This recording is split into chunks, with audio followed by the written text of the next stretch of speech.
Welcome. In this video, I'll be explaining about gene expression. First, we begin with the question, what is a gene expression? As shown in these pictures, the term to describe the process is called the central dogma of molecular biology. It is the process in which protein is made using a strand of DNA. This DNA makes a protein using the strand of DNA.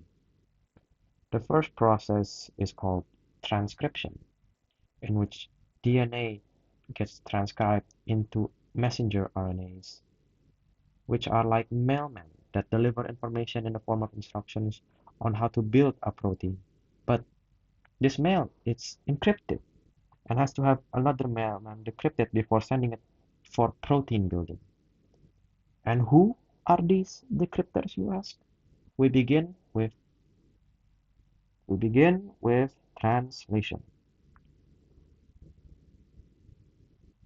in which ribosomes and transfer RNAs work together to pair amino acids with complementary bases that pair together to create a chain of amino acids. These chains of amino acids are called polypeptides. Polypeptides are strands of amino acids. They're the scientific word for proteins. To get a better understanding of where this process gets done, this picture shows the location of DNA. It begins humbly as a singular DNA and then moves to the central part of the nucleus for transcription, and then the resulting messenger RNAs are then kicked out, maybe exited. It exits the nuclear wall, the nuclear envelope, and goes to the cytoplasm, where the messenger RNAs then gets bonded with ribosomes and transfer RNAs to be used for protein building. How transcription works? As you can see in this picture, we start with a strand of DNA. This strand of DNA we call the template strand of DNA. First, the DNA is unwinded using the enzyme helicase that breaks hydrogen bonding, which is considered as the strongest covalent bond in chemistry. After the DNA is unwound, an enzyme called polymer, poly, polymerase, polymerase slides through the promoter region. This enzyme of polymerase slides through the promoter region of the DNA in a process called initiation.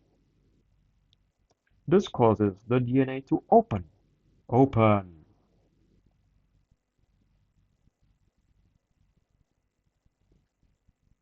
This process is called elongation. After the DNA opens, the enzyme polymerase slides through, and bonds each of the bases with its complementary nitrogenous bases. After the enzyme reaches the end of the sequence, where's my mouse? Right, the end of the sequence, in which this stop sequence is at,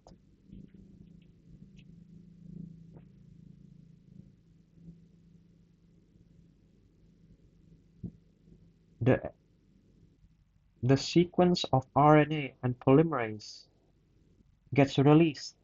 They release from the DNA sequence. These are the enzymes in place. To get a better understanding, let's leave this PowerPoint and then go towards this fun interactive story mission. We first start with the promoter region, which is a positive transcription factor. And we have this enzyme RNA polymerase, which slides through this DNA and forms messenger RNAs.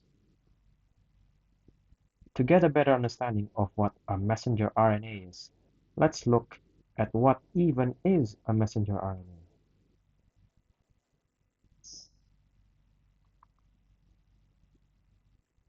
A messenger RNA is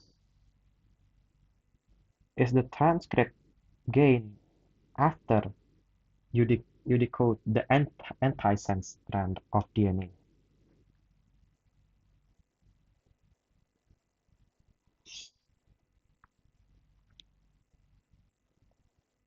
Before the mRNA goes to the cytoplasm for translation, as you can remember, we first have to start with splicing because we must get rid of these introns. These introns are not useful. First, we have this 5' cap and 5 and 3' end that gets attached to the end of each mRNA sequence. And then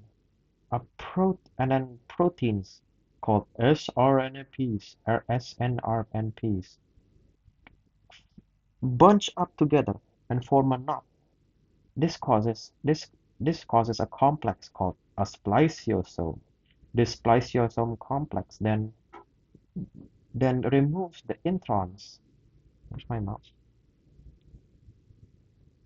Yes, and then this spliceosome complex pushes the introns out, pushes them out, and we have a mature mRNA. Just look at that. It's all exons. We don't want the introns. The introns are useless.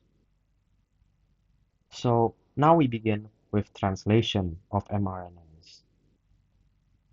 We start with initiation, in which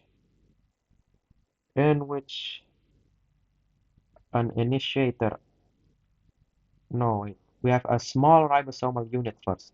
This is the small ribosomal unit. It bonds to the bottom first, and then it makes a binding site, in which then a tRNA goes up from the top and then binds in the top of this with its complementary bases. As you can see, adenine, adenine bonds with uracil, and guanine forms with cytosine.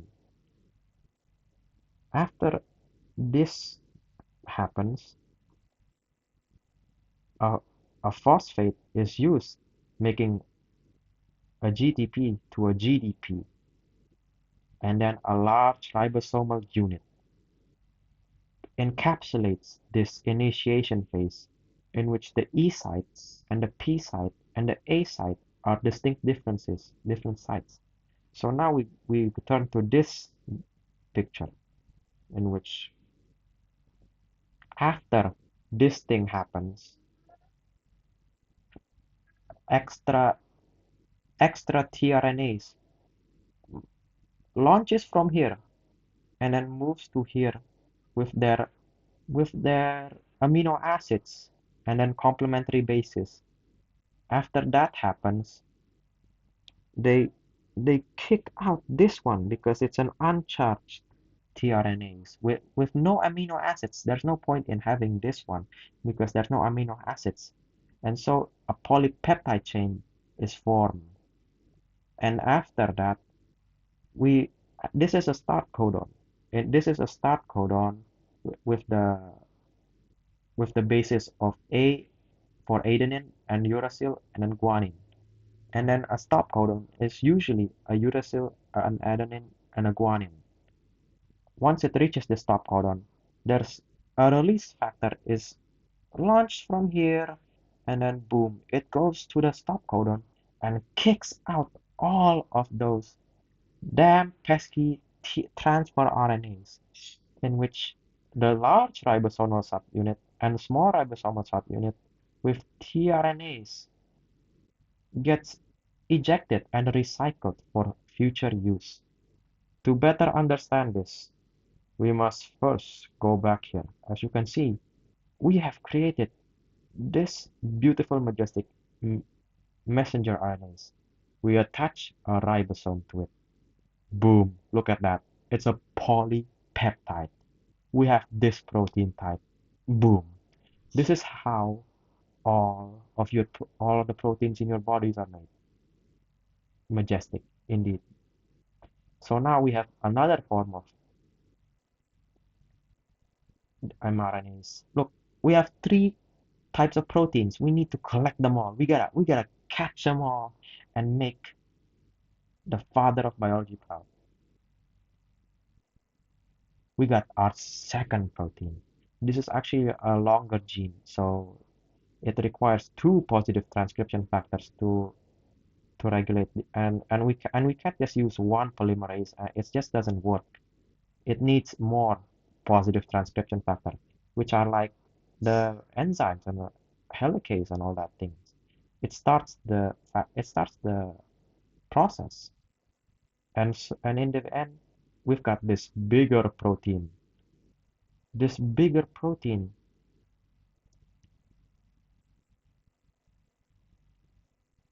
it makes another form of protein. Whoa, that's so cool.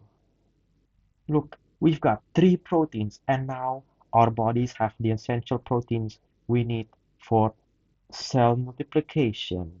Let's go. The end results. Polypeptides, proteins. Proteins are good.